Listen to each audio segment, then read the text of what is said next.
Alright guys, what is going on? We're back. Season 3 has started, and it started off in a great way. We had great matches. We even got to build up towards the Ultima Lucha Tres, or what, I can't say that word in Spanish. 3. I mean, it was insane. So let's start talking about it. Alright, so if you're wondering what that noise in the background, it is my fan. It is hot as hell. Let's start off by saying Dario Cueto's out of jail. I didn't want to have to start with a different guy who run the temple. Last year, I hate Katrina and Mil Mortis, so I didn't like that much last year. Even though the matches were good, I just don't like Katrina and Mil Mortis. So, you know, this Dario Cueto's back, and he sets up Dario's Dial of Death. I'm like, oh shit. Whoever's name he picks is facing Montanza right now for a title shot, and I want to be serious. That's not a good for you. I would say. I mean, yeah, you're getting a shot at the Lucha Underground title, but you're facing the fucking most destructive freaking wrestler. I mean, you're done. And Son of Havoc found that out firsthand. So even though Son of Havoc put up one hell of a fight. At one point, I actually thought he could win it. When he hit that shooting star press, I mean, even before that, when he had that armbar in, if he would have hooked that better, it would have been over. But yeah, after he hit the shooting star press, and Montanza kicked out, I was like, yeah, it's over. Montanza has my favorite finisher of all time. I'd have to say. It's kind of like just a power slam, but he turns it around and just kind of puts a spin on it, and just throws his ass down onto the mat with a power slam. It's insane. And he hits the move, and he goes on. So he wins. I thought it was great. It's great stuff. So sorry for Son of Havoc. Even though he got the opportunity at the world title, it's never a safe bet that you're gonna win. I mean, that's for any championship in Lucha Underground, because we saw Phoenix have the championship, for like a week? Oh man, that pissed me off. But, so, you never know how long Montanza's going to keep it. He could keep it to Ultima Lucha 3. I wouldn't doubt it. I don't think anybody can beat him. Especially, it's sad to say, who else would not mind seeing Sexy Star? I think it'd be a cool thing in wrestling to have your world title around a female wrestler. But I don't think she's going to be able to win against Montanza. Let's be honest here. It is Montanza, and that is Sexy Star. So I don't know. I don't know how she would come out and win it. She kept her Gift of the Gods championship tonight against Taya in a pretty good matchup. Taya got the opportunity because Johnny Mundo was whining that he wanted the world title shot. Nope.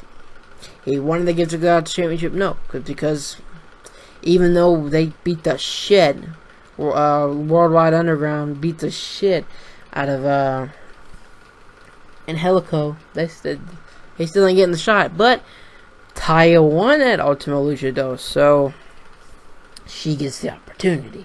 The match is great. I'd have to say that Lucha Underground has the best female wrestlers in the business. To me, it puts all other divisions to shame. I mean, there's great, like TNA.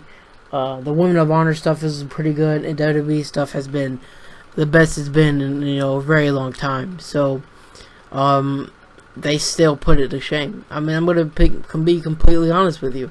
Evil East, Cobra Moon, Taya, Sexy Star, Katrina. There's more, and it's insane. I mean, Dark Lotus or whatever her name is. They've got the best, and they've always had some insane matches. This match was no different. I thought it was really good.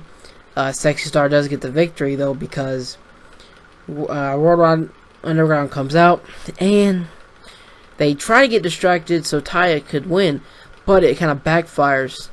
So Johnny Mundo had a hold of Sexy Star's hair over the bottom rope, and here comes Taya with double knees to the face, and it probably would have been over.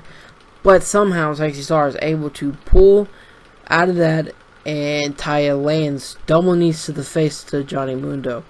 I don't know how Sexy Star was able to do that. Probably pulled her scalp right off, goddamn. But it was it was a decent match. And after the match, they pretty much start beating the crap out of Sexy Star. Well, here comes the Trios champions, Drago and all them. So, yeah, interesting start to the show. So after that, we get the only other guy I don't like besides Mil Mortes is Marty the Moth. The dude's got a good wrestling. He's good at wrestling, but I cannot stand his creepy ass character. Like, what the fuck?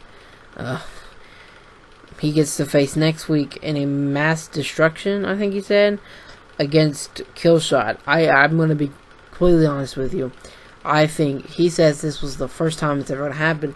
But let's be honest, it's happened so many other times. They just changed the names of the matches each time. It's the same hardcore style, fucking craziest shit ever, but they just changed the name. Which I think is funny. But it does give them more hype to the match. Like, oh my god, the name of the fucking match is going to draw you to it. And it does. I mean, come on now. So, next weekend, Killshot next weekend. Wow, next week, Killshot and Marty the Moth for those dog tags. And then Marty the Moth just starts biting on him. And, like, weird ass fucking crazy shit. And Dario Cueto's looking at him like, he's smiling, and then he's just like, what the fuck? I think that's the expression everybody gets when Marty the Moth starts going crazy like he normally does. But our main event was Pentagon Dark versus Rey Mysterio. Man, I was going into this one hyped. This match was going to be insane once they first announced it. I mean, it was going to be epic, and it didn't disappoint. Rey Mysterio is amazing. He's always been amazing since I was like fucking in diapers or shit. So, and then Pentagon Dark. Oh my gosh, he could be the champion. I might be able to see him beating Montanza, even though he's lost already before. I mean, the match he put on tonight against probably one of the best luchadors of all time, Rey Mysterio, and he still looked impressive with a loss. Yeah.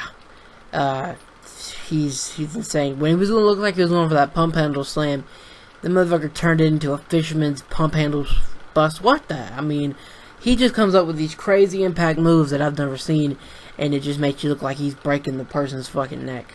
So, that's always great. Which Rey Mysterio does end up winning. I didn't think he would actually win, to be honest. He beat Prince Puma at Ultima Lucha, but I didn't see him beating Pentagon Dark.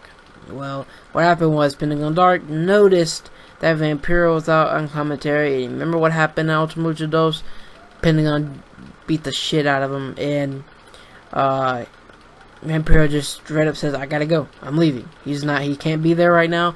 He leaves commentary, walks to the back, and Rey Mysterio takes advantage, trips him up into the ropes for the 619, jumps off the top rope with a sunset flip pile driver. That is a mouthful to say. And wins the damn match. So, after the match, freaking Pentagon Jr. just Pentagon Dark, whatever, tries to break Rey Mysterio's arm. And here comes Dragon Azteca. So, if this is a rivalry, I'm down. Dragon Azteca versus Pentagon Dark would be fucking epic. There's no doubt about that. So, when I said in the beginning how they're building up towards Ultima Lucha 3 already, with Ivelisse calling out Katrina, shit, they didn't waste no time promoting Ultima Lucha 3 and our match already. So let me know what you guys thought of Lucha Underground Season 3 opener. I thought it was great. I mean, I'm ready for this season. The season's hopefully going to be even better than last year's, and that's going to be hard to do. So, like, subscribe, and comment. Let me know what you thought of the show Delete or Decay tomorrow, guys. Reviewing that. I'm out. Thank you so much for watching.